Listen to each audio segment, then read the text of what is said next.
John Kerry, President Joe Biden's special envoy for climate change issues, just addressed one of the biggest concerns early critics have of the new administration: whether the White House will make unsavory concessions to China in exchange for progress on climate issues.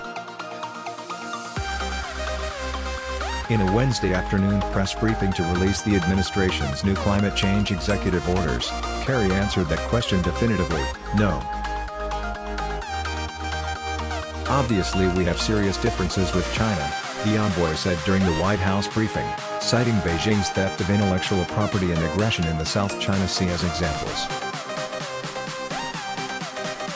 Those issues will never be traded for anything that has to do with climate. That's not going to happen. It's a pretty big statement, and one that hopefully clarifies an early controversy over the Biden administration's foreign policy plans. Climate change is a top Biden priority. So is confronting China. In December, U.S. foreign policy expert Thomas Wright wrote an article in The Atlantic with a provocative claim that Kerry would prioritize extracting climate change-related concessions from China, and to do so would minimize America's plans to push Beijing on trade, security, and human rights issues. According to three people familiar with Kerry's thinking, Kerry believes that cooperation with China is the key to progress on climate change and that climate is by far the most important issue in the relationship between the United States and China. Kerry thinks the U.S. president should use his political capital to press Beijing on this subject. Yes, the United States should stand firm when it disagrees with Beijing, as he believes it did during his tenure as Secretary of State, but everything else, including geopolitical competition with China, is of secondary importance to this overarching threat. Kerry's former aides and others close to him denied that Wright accurately portrayed the former Secretary of State's stance.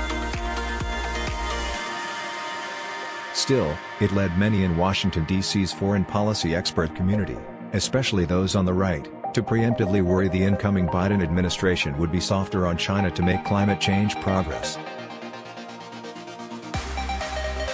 That was a fair concern. The U.S. wants China to stop putting millions of Uyghur Muslims in Xinjiang camps, cease the intellectual property theft of American business, and quit harassing U.S. allies in regional waters. If the U.S. weakened its pushback on any of these issues so China would agree to lower carbon emissions, for example, many in the U.S. and around the world might not deem that a good trade.